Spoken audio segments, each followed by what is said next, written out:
video covers the steps for submitting a purchase order for items that you are purchasing for your classroom or your school.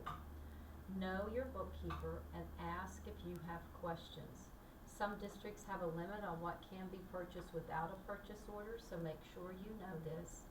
Don't be afraid to ask questions. Your bookkeeper should be your BFF. So what is a purchase order? A purchase order is a document issued from the buyer, which is your organization, to a seller or the vendor who you are purchasing goods or services from. Purchase orders are an important tool for the buyer because they formalize everything for the buyer. They give you the requirements, the pricing, and serve as a legally binding document of the goods or services that were ordered. So we're just going to go through the steps for filling out a purchase order. Typically, a purchase order at the top would already have printed on the purchase order the school address, but because this is just a generic, we're just going to pretend like there is the school address already here. And so when you get the purchase order from your bookkeeper, she will or he will let you know what your purchase order number is. So we're going to practice filling out a purchase order using Sunshine Tours as our vendor. And so Sunshine Tours is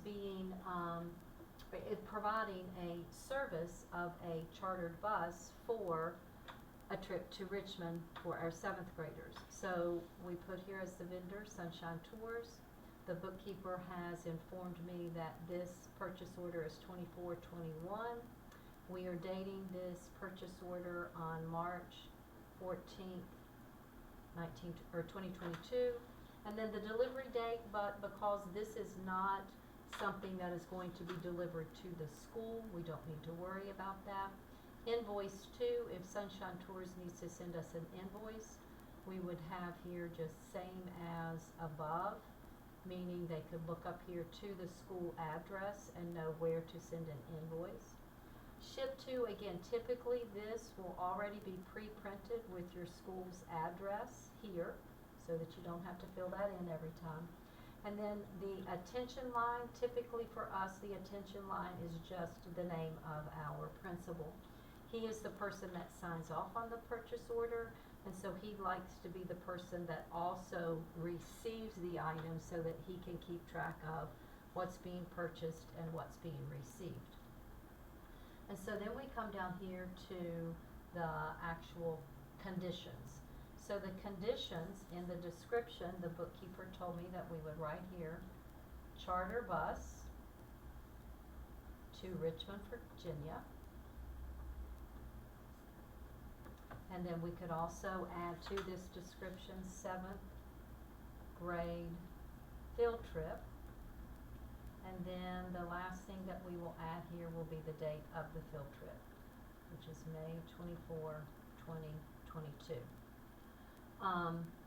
We are only going to be using one bus, and the price for one bus is $2,940. And so our total amount would be $2,940. We'll look at in just a minute an example of a purchase order where multiple things were ordered. But for this one, because the bus is the only thing that we are including on this purchase order, we can come down here and our total amount requested would be that same number, $2,940. And then typically here, the bookkeeper would sign off, as well as the principal would sign off.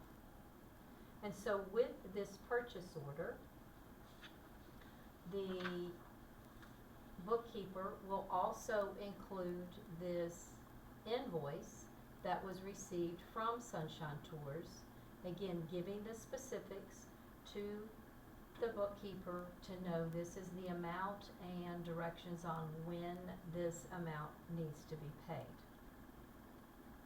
So looking at an example of an invoice where multiple things are being purchased, this is one, and you can see here our school address is already here.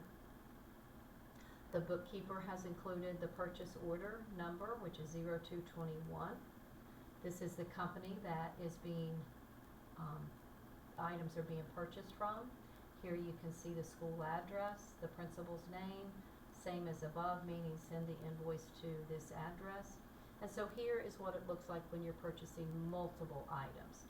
So we are purchasing 4 kindergarten curriculums, because we have 4 kindergarten classrooms. These curriculums are $79.99 each. So to come up with this number, we multiply these 2 numbers together. And then we are also purchasing only 1 primary curriculum. It too is $79.99,